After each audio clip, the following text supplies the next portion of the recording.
Hey everybody, it's me Chris. I'm back over here in the kitchen, and today I'm going to show you how to make an apple crostata. A crostata is basically open-faced pie. That's what it is. It's like a tart.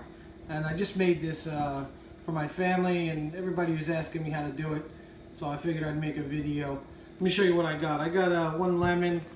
I got 4 apples. Any kind of apples you like you can use. These are Gala apples. I got over here 1/3 cup of sugar. I got some extra sugar to sprinkle on top. 1 tablespoon flour, all-purpose flour, and I got about 1/2 cup of raisins. So the first thing I'm going to do, I'm going to peel and dice my apples.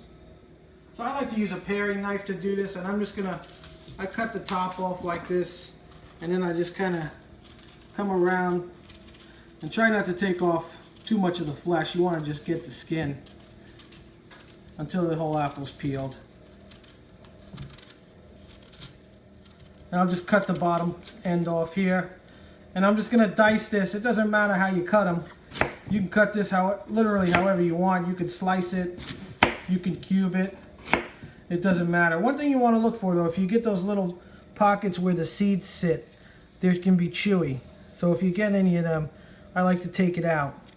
And I'm going to cut these. I'm just going to cut them into about a 1/2 inch or less cubes. I'll just put them right in my bowl here.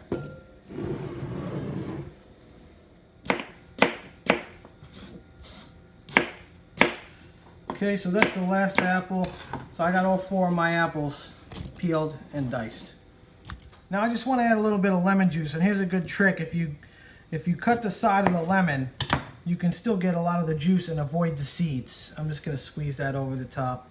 Just about maybe a couple teaspoons. I'm just going to put another little bit of lemon. And what this does, it just helps the apples stop from turning brown. All right, now I'm ready to add the rest of my ingredients. I got my sugar, 1/3 cup. I almost forgot one of the key ingredients, the cinnamon. I love cinnamon, so I'm adding a lot. I'm adding a tablespoon of cinnamon. You can add less or more. I got my raisins, and then I got the flour. And what that tablespoon of flour is going to do, I'm just going to start to mix this. This flour, by adding the flour, when the apples release all their juices, the flour is going to help make a nice thick sauce. So you're going to get kind of like an apple pie consistency when it's done baking. Okay, you want to really mix this well. Make sure everything's evenly distributed. It smells really, really good, very fragrant with the lemon and the cinnamon, the sugar. It smells awesome. Okay, so we're ready to put this together. This is my homemade pie crust. This is my Crisco recipe. I posted it on my channel if you want to check out how to make it, or just use the store-bought Pillsbury, whatever. But I'm just going to peel away the top of the wax paper, and this is why I like to make this. It's not like an apple pie. It's just so easy to do. Very rustic, and just put it right onto a baking sheet. And now all I'm going to do, I'm just going to pour out my apple and raisin mixture.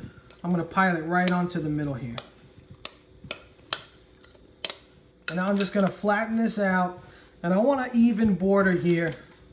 It's about 1.5 inch, 2 inch border if you can get it right. All right, I'll just press these down a little bit. And all I'm going to do here, I'm just going to take the ends and just bring them up. And just try not to rip it, but I'm just going to fold this.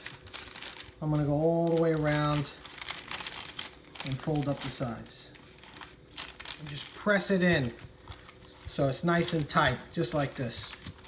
All right, and anything that rips with this type of pie dough, it means nothing. It's easy to fix. You just press it back together with your fingers, and you'll never know it was ripped. And then the last thing I'm going to do, I'm going to take some of my extra sugar and just sprinkle it all around the edges and on the top, just like this. And it'll stick on its own. You really don't need an egg wash or anything like that. But be generous. You want a nice sugary crust. So this is ready to go in the oven.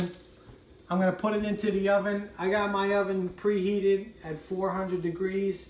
I'm going to let this bake for about 45 minutes. May take up to an hour, depends on your oven, till it's nice and lightly golden brown and fully cooked.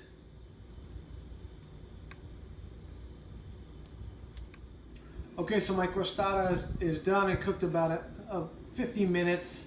I let it cool slightly, and now I'm ready to plate it up. So I'm just going to cut a piece here. And I just want to say, like, you can change the sweetness.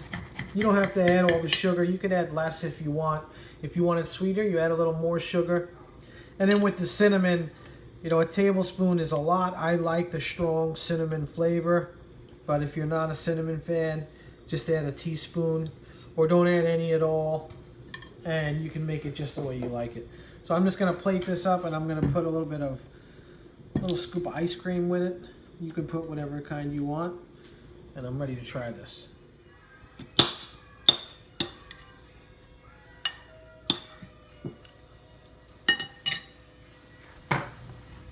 Really good. Really, really good. You know, the apples are perfectly cooked. They're really soft, but they're not mushy. You can taste everything. The sugar, the cinnamon. I got a little piece of raisin. It's really, really good. And it's easy to make. Very simple. You make the pie crust ahead and have it in your freezer, and you can have this together in, you know, 15 minutes. So, and it's perfect season. It's apple season. So I hope you like it. The apple crostata. Easy to make. Very, very delicious. You got to try it out. Hey, thanks for watching the video, and don't forget to subscribe to my channel.